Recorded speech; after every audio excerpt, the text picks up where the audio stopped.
Mr. Random, can you bring us up to speed on what's happened in season 2 so far and what your overall take of Rings of Failure is up to this point? Oh, Jesus. So how quick do you want this recap to be? Because at least half hour. If you need any help, I've also unfortunately been watching it as well because it is still homework for FNT. So Gary's making you watch it. Okay. Yes. So, well, we don't know exactly what happens at the end because episode 7 has only just come out. I'm working on the video for it at the moment, but basically, I mean, do I need to go into what happened in season 1, or are we just going to assume that everyone knows how it ends, how season 1 ends? Well, everyone here on the panel knows how season 1 ended, which is the creation of Mordor after a giant mousetrap by a giant river into a volcano. So yeah. Okay. So right, pretty much. I've got a couple of notes for each episode. So in episode 1, Galadriel completely escapes the consequences of her actions in season 1. She admits to having accidentally, not seen through Sauron's disguise, but she never, even by episode 7, she never actually has to come to terms with the fact that she concealed Sauron's identity after knowing that he was Sauron, and this leads to all of the misery in season 2. We have a really strange "Let my people go" scene where Sauron returns to Mordor, and I still don't know why he did it, but he basically goes back to Mordor, says "Let my people go," and they're obviously not his people. He's pretending that he's a human. And that has gone nowhere, but it's required for the plot to happen. Episode 2, Sauron returns to Eregion. He turns into Anatar and he tricks Celebrimbor with the fantastic line, "You too can be the Lord of the Rings." Everyone clap, please. Literally, that's a line. Yep. And that's a Jeb Bush moment right there. Please clap. Please. I mean, there are elements to the scene that I don't mind, but especially once you get towards the later in the series, it relies heavily on Celebrimbor just being a fucking idiot. Well, also random. Don't they fast travel? It's like they just teleport across Middle Earth. Yeah. So the fast traveling, I haven't yet come to terms with exactly how it works. And I'm going to, because at the end of my series, I do like an autopsy where I go through like everything that I haven't covered. But yeah. As far as I'm aware at the moment, the only thing I can't account for is how long it actually takes to craft the rings, because we haven't been told. So I'm going to speculate and we'll work it out. But essentially, we know how long it takes to get from Eregion to Lindon. We know how long it takes to get from Eregion to Khazad-dûm. We know how long it takes to get from Eregion to Mordor, which essentially means that by the time the elves have worked out, oh shit, Sauron's probably in Eregion, we should do something, Sauron is still on his way to Mordor at the end of season 1. Because of how distances work. He then ends up in Mordor and gets tortured for a period of time, probably not a couple of days, probably a couple of weeks. He then heads back to Eregion, which is another week, which means it doesn't line up at all. So the only explanation is teleportation. Although saying that, in episode 7, we do get some time-bending Inception dream level bullshit.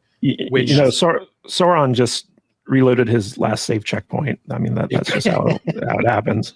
Yeah, he's basically going like this, while everyone else is like going a normal speed. It's the most ridiculous thing I've ever seen in my life.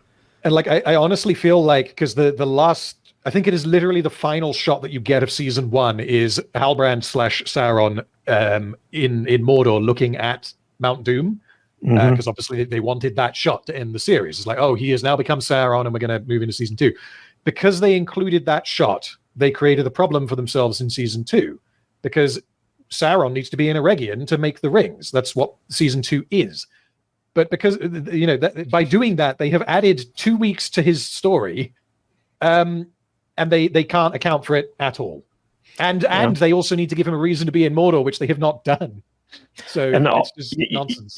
Random, in your videos, you actually keep a running tally of all like the problems that or questions you have when it comes to how you break down these episodes. So I just find that very funny because the list just keeps getting longer and longer, and you have multiple lists. So yeah, so I try and do that with the characters specifically. So character traits, that wasn't even supposed to become a running gag, but when I did my videos on season 1, I thought, well, there's probably going to be some contradictions here, so let's write down everything, and then when a contradiction appears, we can be like, right, you fucked this up. This character has really good hearing until he doesn't have really good hearing.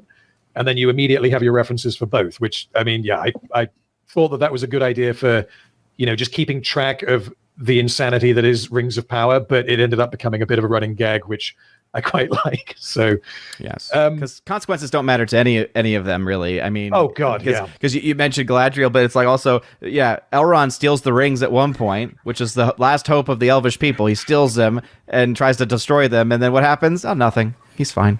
Yeah, well, so the way that they get around that is, are you guys familiar with the lore at all, like the Silmarillion, Lord of the Rings books, any of that? A little bit, yeah. Okay, so I only am as a result of doing what I do. I haven't actually read them, so it's been very interesting to kind of see things happen in Rings of Power and then find out afterwards how it should have gone.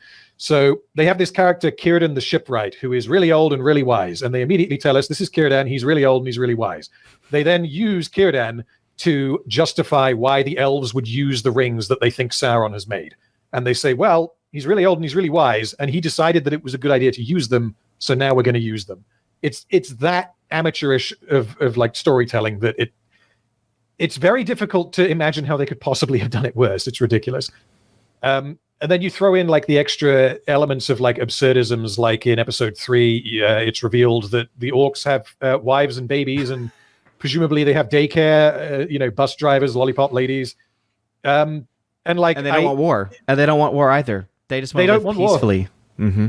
Yeah, and they've started doing things with that in episode 7, which I don't think is going to pay off properly in episode 8. But there's one particular character who I am a little bit invested in, which is the orc who has the wife and kid.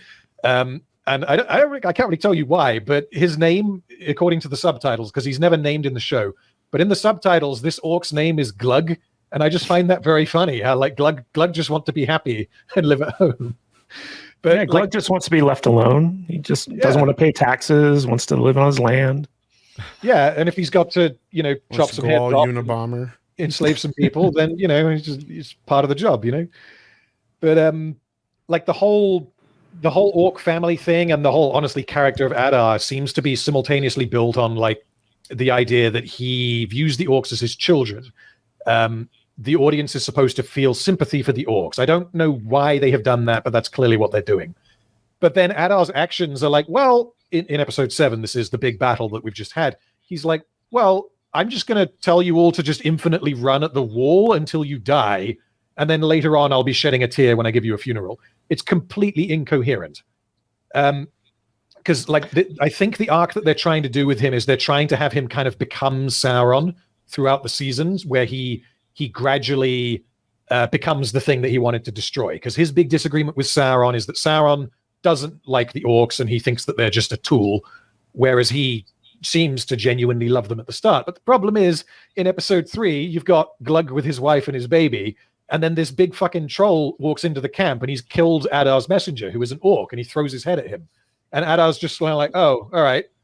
Like, he should be distraught that one of his children has just been murdered, but they have no idea what they're doing. So it's complete incoherent garbage. What about the Harfoots? Because that was the thing that really just checked me out of every single Rings of Power episode. As soon as the Harfoots come in, I'm just like, gender swapped Frodo and Sam. I just don't care. Like, what the hell is going on here? There's a prophecy now.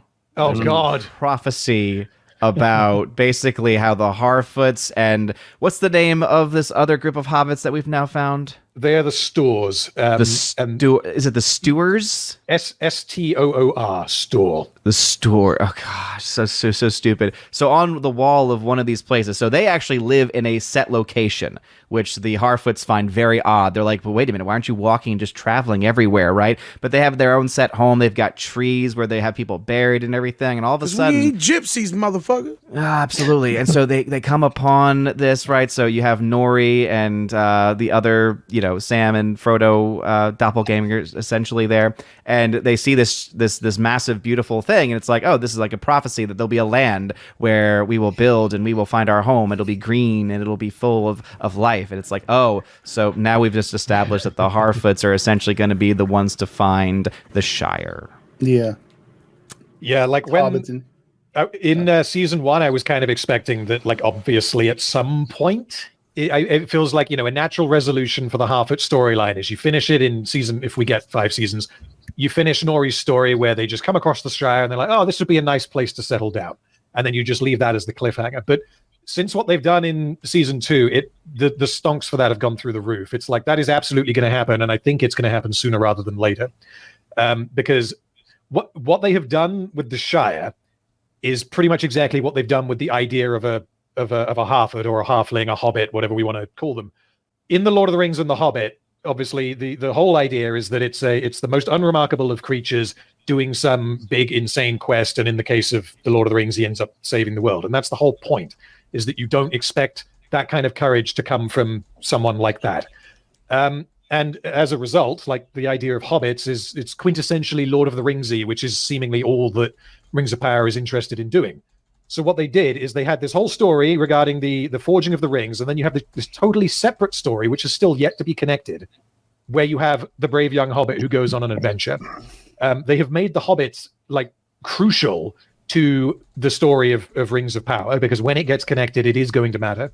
And they've done the same thing with the Shire as well, because you have to have the Shire, and it has to be really important because everyone who's watching it is like, oh, it's the Shire, and the Shire is really important to us. And they don't understand that that's not really how it works. I'd call it fan service, but I really don't feel like it's servicing any fans, because the fans are like, what the hell are you doing? So fan service, I don't think is the right word. Well, what about like the Slim Shady, what's her name, and the evil wizard, and all that stuff that are trying to track down not Gandalf, and how did they handle Tom Bombadil? I hate Tom Bombadil. I've not read the books again, but like my understanding is that Tom Bombadil is a very jolly fellow. He has his boots are orange and his coat is green. I can't remember, but he's just like this weird little goober who lives in the woods, and he just sings songs and he talks to trees. And like the whole point of the character. I remember him from the books, yeah, but I don't know why people made such a big deal out of him, but yeah. Well, he's supposed to be like the most powerful person in Middle Earth, from my understanding. But he doesn't really do anything. That's the thing. He's just like there, and then you like move on. It's like I don't remember him playing any major role. Sorry, I didn't mean to interrupt. But yeah. Is he supposed to be like a metaphor for like nature and something like that? Like kind of like the embodiment of that? But in this one, they decided it's a good idea to now make him be the one that teaches this unnamed wizard. Who not Gandalf. Yeah, the not Gandalf, the grand elf. I think that was a line at one point that was also used. At one point, you're like, he's a grand elf? Oh, I see what you're doing there. Oh, if they turn him into Gandalf, it's going to be even worse. Yeah, there we go. That's the line from the book. Old Tom Bombadil was a merry fellow. Bright blue his jacket was, and his boots were yellow. Green were his girdle, and his breecher all of leather. He wore his tall hat and a swan wing feather. I don't think we have any of that in Rings of Power, but honestly, I'm too distracted by how they have decided to characterize this Tom Bombadil guy, because he's a prick. Like he talks down to not Gandalf, and he kind of assumes that like, well, everyone just kind of knows that like, oh, all things belong to themselves. Like you can't. It's like he's being rude. He doesn't understand how to actually communicate with someone, and he's not. I guess a bubbly type of character. He just seems like the kind of person that if you invited into your house, you'd want him to leave immediately. And I don't know if it's because the character is miscast or because the writers just don't know what they're doing. I have no idea. But that reminds me, actually, one thing that I will mention is they keep ripping lines from The Lord of the Rings, and probably the one that has pissed me off the most is what is it? So, many that live deserve to die. Many that die deserve life. Who are you to give that to them? And they have basically taken that and completely misunderstood the meaning of it. And like, yeah, maybe not Gandalf is kind of giving. Sorry, maybe Tom Bombadil is giving not Gandalf a test, and he's saying, well, maybe you should let your friends die, because that's the meaning of the sentence when he says it in Rings of Power.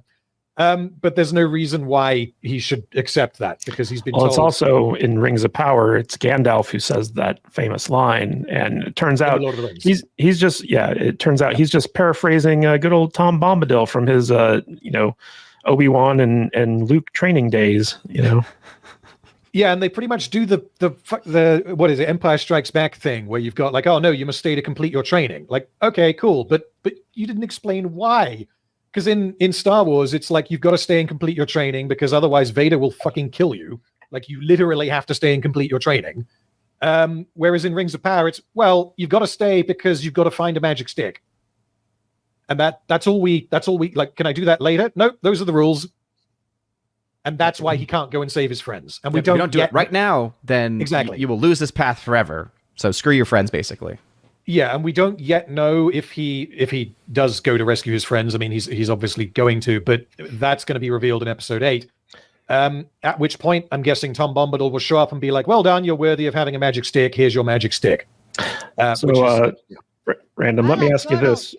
What's going on with the human story, the Numenorians? Oh, that's quite funny, actually, because they're trying to do like political intrigue, but it's not intriguing in the slightest because they just don't know what they're doing. So the way that the story is supposed to go in very vague terms is that you've got two factions who are kind of competing for rulership over Numenor, the Kingsmen and the Faithful. The Kingsmen have never been mentioned. You mean the MAGA party? Pretty well, yeah. Yes, they took your jobs. The elves, the single elf in Numenor is going to turn up and take all your jobs. That's ridiculous. So the Kingsmen have not been mentioned once. They've been referred to as the men of the king, like literally the king's men, but they're not an established faction. The Faithful have been named a couple of times, but that's kind of it. And it turns out that it doesn't really matter who you want to be in charge, because if an eagle shows up, then you win. And maybe that makes a little bit more sense if you read the books, but like it's the job of Rings of Power to make it make sense to me, the viewer who is watching Rings of Power. And if I see Queen Miriel is getting coronated and Pharazon's like, boo, I want to be in charge, and then the eagle shows up and then they're all like, you can be in charge, then that makes no fucking sense. It's like, why did you bother having a coronation?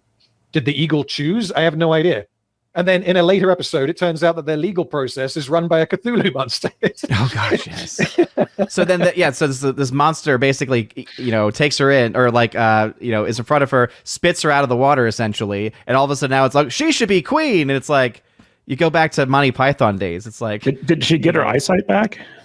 She's still blind for now. I don't know if that changes, but for now she's strange blind. Women lying in ponds.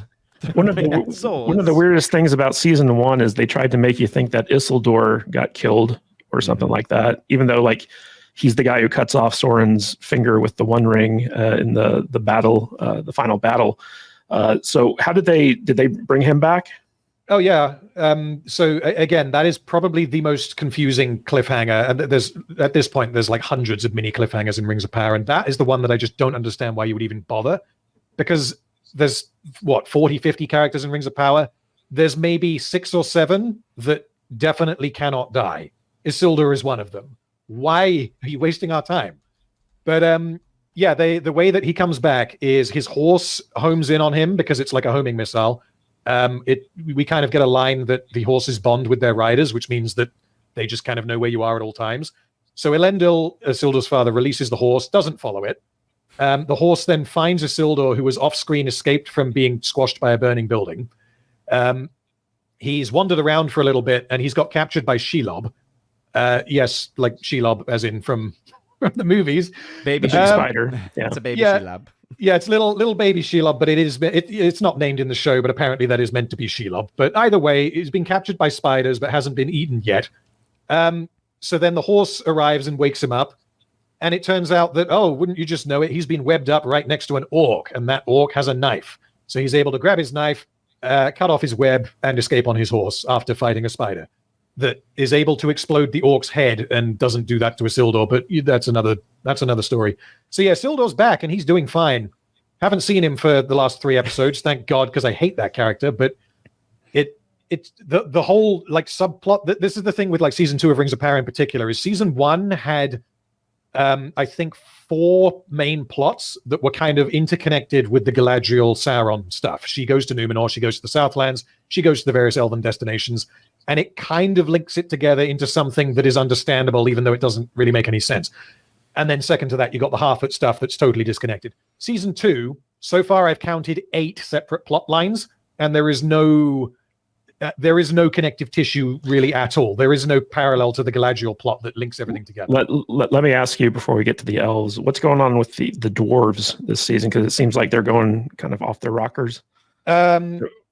Yeah, that is honestly, that's the most disappointing part. It's difficult to be disappointed at Rings of Power because so little of it is is worthy of being disappointed of. But like Disa, I think one of the only characters that was passable. I'm not going to say that she was good, but she was passable.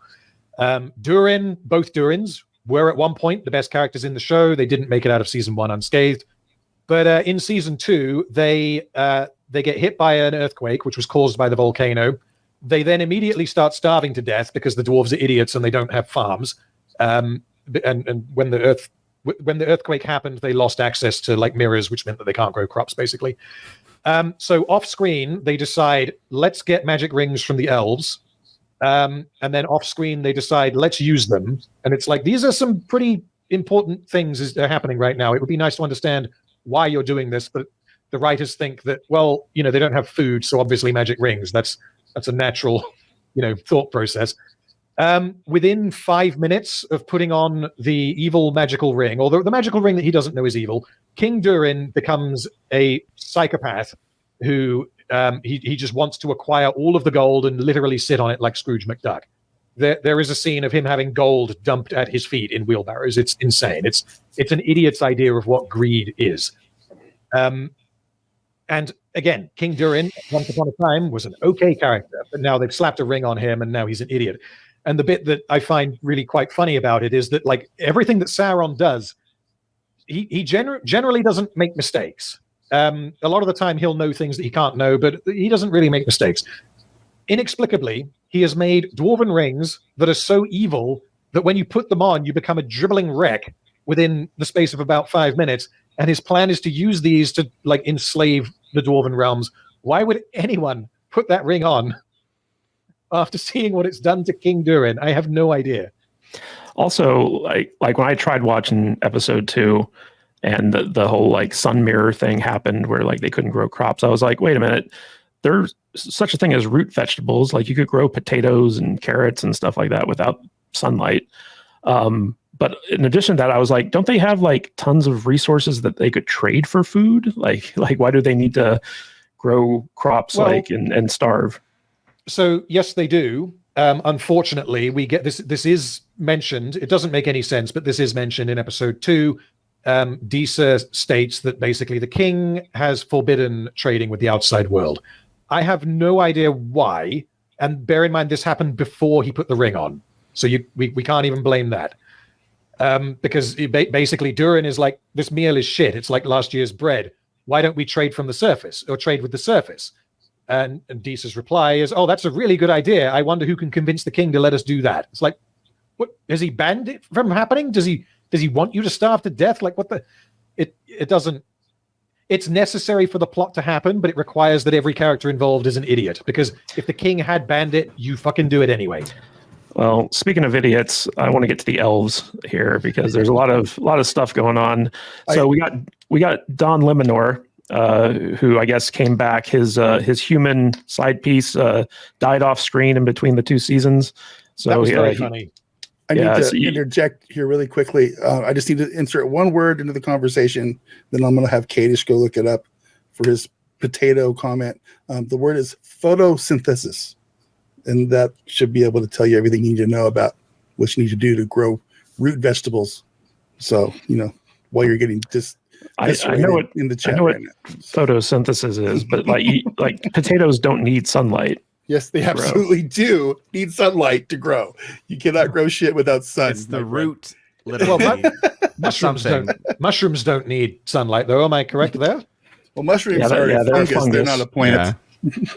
Well, because we do see a single mushroom in Casa Doom. Unfortunately, we only see one, but why they're not living off the things, I have no idea. But sorry, I just wanted to interject that in there. Sunlight is very important. Yeah, what also is terrible about the whole rings in general is that they've turned each of the rings now into essentially the one ring of power from Lord of the Rings. Yeah. Like where it's like it speaks to them, it calls to them, and everything like that. It's like, look, I understand, especially with like the lore, like the dwarvish rings are supposed to obviously like be the thing that brings them under his control, under the power of the One Ring. But when you're turning it literally into a, hey, remember when this happened in Lord of the Rings? I remember, and like that's all you're going with. It's like, this is ridiculous. But also, like, potatoes. even even if it is trying to be the same thing, which I think it very clearly is, because there's no basis for that in the lore, and it doesn't even make sense in universe, because why would Sauron do that? But in the Peter Jackson films, like Frodo is carrying the One Ring for basically 2 entire movies before he really starts to lose his shit, which is in Osgiliath, where he nearly gives it to the Nazgul and he pulls his sword on Sam. Compare that to, again, King Durin puts the ring on. 5 minutes later, he's a dribbling idiot who wants to mine the entire contents of the mountain so that he can sit on it. God only knows what is going to happen when the rings for men are forged and someone puts one on. They're just going to immediately turn into a Nazgul at this rate. Like, I don't know how that's going to go. But yeah, God, regarding the elves, who was it? Arondir. Yeah, so Bronwyn was his lady, and yeah, she died completely off screen. The reason why that happened is because the actress had better things to do, which fair enough. But given how season 1 ended, they were absolutely not done with that character, because it does not make any narrative sense to kill her off in the way that they did. So why they didn't recast her, I don't know. And if they were going to kill her off, you kill her off in the big battle episode of season 1, because then you've got, like, you can farm a lot more drama out of that scene, and you can actually have meaningful consequences in that, holy shit, Bronwyn just got killed. Like, that would matter. But they've saved that for season 2, and it's like, yeah, she's kind of gone. Whoops. And they have a funeral, and then she's not mentioned again. Yeah. And Arondir himself has not really done anything either, because what happens after the funeral is Isildur and Theo run off and fuck about. One of them gets lost, and then he has to rescue them, and that's pretty much it. Yeah, Don Levin comes in a couple scenes, he does some flippity-doos, kills some people, and then he's gone again. And the whole point is that he's trying to find Adar because he wants to kill him on behalf of his lady, essentially.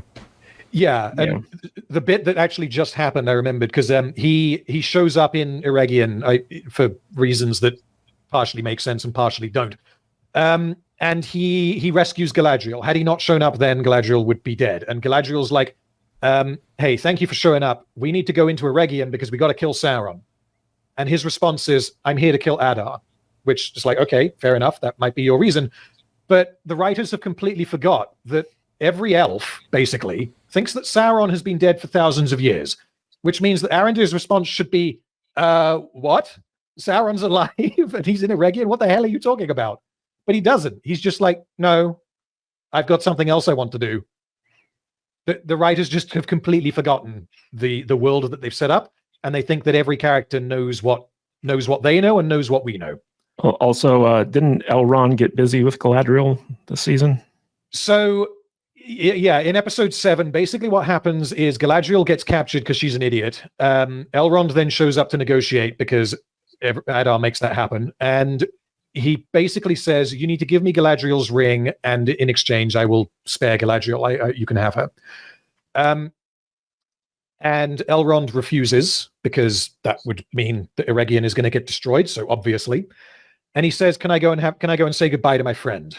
And he does, and they kiss, and it is, you could interpret it as platonic, but given the way it is shot, given the accompanying music, given how long it lasts, it seems like these characters are deeply in love from out of nowhere.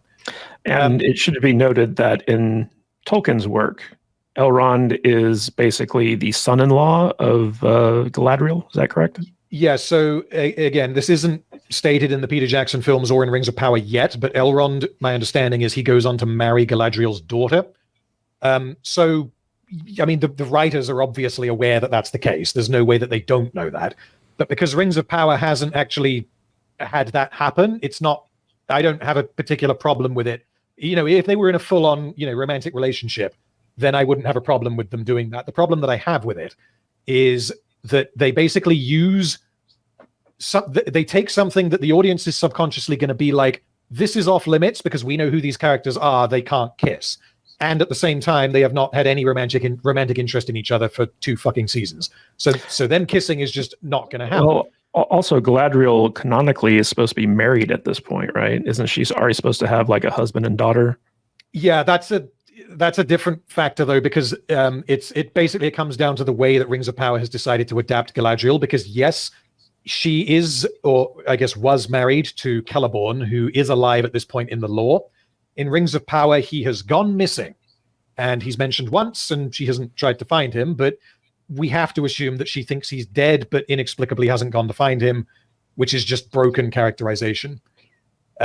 Especially because everything in season 1 happens because she decided to avenge her brother Finrod's death, but doesn't seem to care to do anything about her husband. And essentially, they use the kiss to try to say that's how she gets the item she needs to be able to unlock her chains and escape.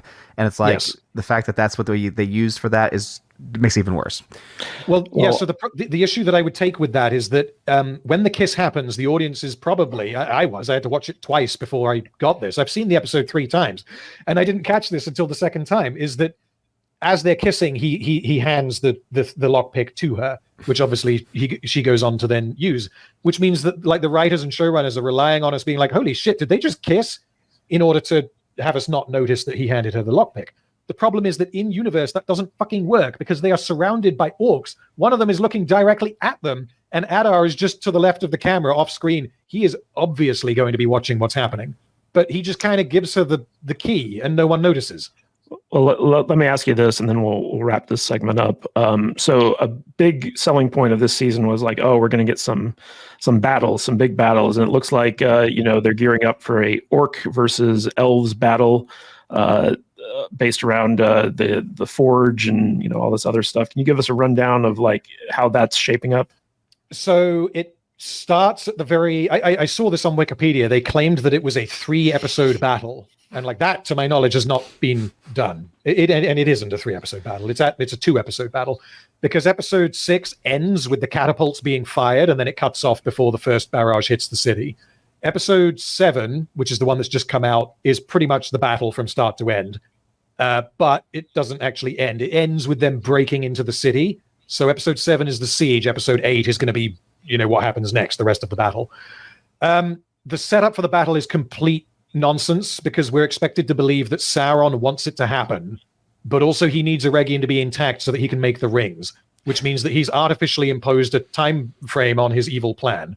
And I don't know if that's ever going to be explained. I have no clue. Probably not, is my guess. But yeah, the battle itself, it's piss. Like the obvious comparison is, the 2 comparisons that I'm making in my video is Helm's Deep for obvious reasons, and the Battle of the Bastards in Game of Thrones.